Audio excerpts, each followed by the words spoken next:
അവളുടെ കണ്ണിന്റെ കെട്ടഴിച്ചപ്പോൾ അവൾ ആദ്യം കാണുന്നത് ഡോക്ടറെയാണ്. പക്ഷേ അവൾ തെറ്റിദ്ധരിക്കുന്നു. അവൾ വിചാരിക്കുന്നു ശ്രീയേട്ടനാണ് തന്റെ മുമ്പിൽ നിൽക്കുന്നതെന്ന്. അപ്പോൾ അവൾ ചോദിക്കുന്നു ശ്രീയേട്ടനല്ലേ എന്ന്. അപ്പോൾ ഡോക്ടർ പറയുന്നു, അല്ല, ഞാൻ ഇവിടുത്തെ ഡോക്ടറാണ്. പക്ഷേ അവർ രണ്ടാളും നല്ല കൂട്ടാകുന്നു. പിന്നീട് അവർ രണ്ടാളും കൂടെ പുറത്തെല്ലാം പോയി അവൾക്ക് എല്ലാ കാഴ്ചകളും കാണിച്ചു കൊടുക്കുകയും അവൻ പുറത്ത് അവളെ കൊണ്ടുപോവുകയും അവന്റെ വീട്ടിലേക്ക് കൊണ്ടുപോവുകയും ചെയ്യുന്നു. അവൻ അവന്റെ അമ്മയെ അവളെ പരിചയപ്പെടുത്തുന്നു. താൻ കെട്ടാൻ പോകുന്ന പെണ്ണാണ്, ഒന്ന് വന്നു കാണൂ എന്ന് പറഞ്ഞ് പുറത്തേക്ക് കൊണ്ടുവരുന്നു.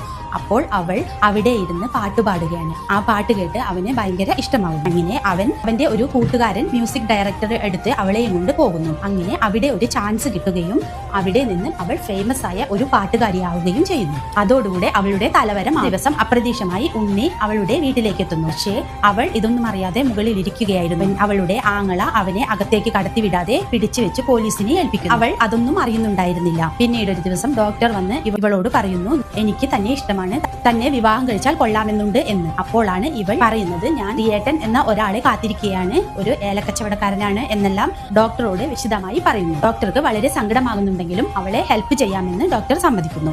എങ്ങനെയെങ്കിലും ശ്രീകുമാറിനെ കണ്ടുപിടിക്കാൻ അവൻ ഓടി നടക്കുന്നു. പക്ഷേ അവൻ അന്വേഷിക്കുന്നത് ഒരു ഏലക്കച്ചവടക്കാരനായതുകൊണ്ടും ശ്രീയുടെ മുമ്പിലൂടെ അവൻ പല പ്രാവശ്യം പോയിട്ടും ഡോക്ടർക്ക് അവനെ തിരിച്ചറിയുന്നുണ്ടായിരുന്നില്ല. അങ്ങനെ അവൻ അന്വേഷിച്ച് നടന്നിട്ടും ഇവനെ കണ്ടെത്താതെ അവൾ ഡോക്ടറോട് പറയുന്നു, ഞാൻ പാട്ട് നിർത്തുകയാണ് രാമേട്ട, ഇനി ഞാൻ ശ്രീയേട്ടനെ കണ്ടുകിട്ടിയാലേ പാടുന്നുള്ളൂ എന്ന്. പക്ഷേ ഡോക്ടർ അവളെ അതിനെ അനുവദിക്കുന്നില്ല.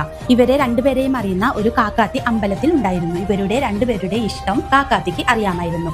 അവൾ ഇവളെ വന്ന് ചീത്ത പറയുന്നു. ശ്രീ അവളുടെ വീട്ടിൽ വന്നു പോയത് അവൾ അറിഞ്ഞിട്ടുണ്ട് എന്നാണ് കാക്കാത്തി വിചാരിച്ചിരുന്നത്. കാക്കാത്തി അവളെ ഒരുപാട് ചീത്ത പറയുന്നു. പണക്കാരിയായപ്പോൾ നീ ശ്രീയെ മറന്നു എന്നെല്ലാം പറഞ്ഞ് ഒച്ചയുണ്ടാക്കി ബഹളമുണ്ടാക്കി അവിടെ നിന്ന് പോകുന്നു. പിന്നീട് അവളും ഡോക്ടറും കൂടെ ഈ കാക്കാത്തിയുടെ വീട്ടിലേക്ക് എത്തുന്നു. എന്നിട്ട് ചോദിക്കുന്നു, ശ്രീ എവിടെയാണ്, ഞങ്ങൾക്ക് ശ്രീയെ കാണണം എന്ന്. കാക്കാത്തി പറയുന്നു, ശ്രീ ഇനി വരില്ല, ഈ നാട്ടിലേക്ക് ഇനി വരില്ല എന്ന് പറഞ്ഞ് അവൻ ഇവിടെ നിന്ന് പോയി എന്ന്. സങ്കടത്തോടെ വീട്ടിലേക്ക് തിരിച്ചു പോകുന്നു. പിന്നീട് ഒരു നാൾ ഒരു സ്റ്റേജിൽ അവൾ പാടാൻ നിൽക്കുമ്പോൾ അതിന്റെ ഉള്ളിലേക്ക് കയറാൻ വേണ്ടി ശ്രീ ഒരുപാട് ശ്രമിക്കുന്നു. ഇവർ രണ്ടാളും പാടിക്കൊണ്ടിരുന്ന പാട്ടാണ് അവൾ പാടിയിരുന്നത്. അത് കേട്ടിട്ട് ശ്രീ ഒരുപാട് ശ്രമിക്കുന്നുണ്ട് അകത്തേക്ക് കയറാൻ. പക്ഷേ അവളുടെ ആങ്ങളെയും ഗുണ്ടയും കൂടെ അവനെ തടഞ്ഞു നിർത്തി അകത്തേക്ക് കയറ്റിവിടാൻ സമ്മതിക്കുന്നില്ല. അങ്ങനെ അവിടെ കശപിശ നടക്കുകയും ആങ്ങളയുടെ കുത്തേറ്റ് ശ്രീകുമാർ ഹാളിലേക്ക് വീഴുകയും ചെയ്യുന്നു.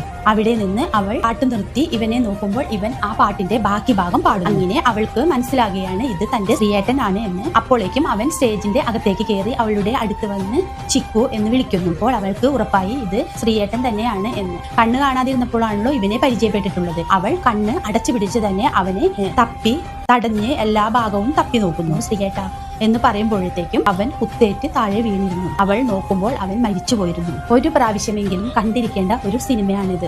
സിനിമ ഇഷ്ടമായെങ്കിൽ പഴയ കാലം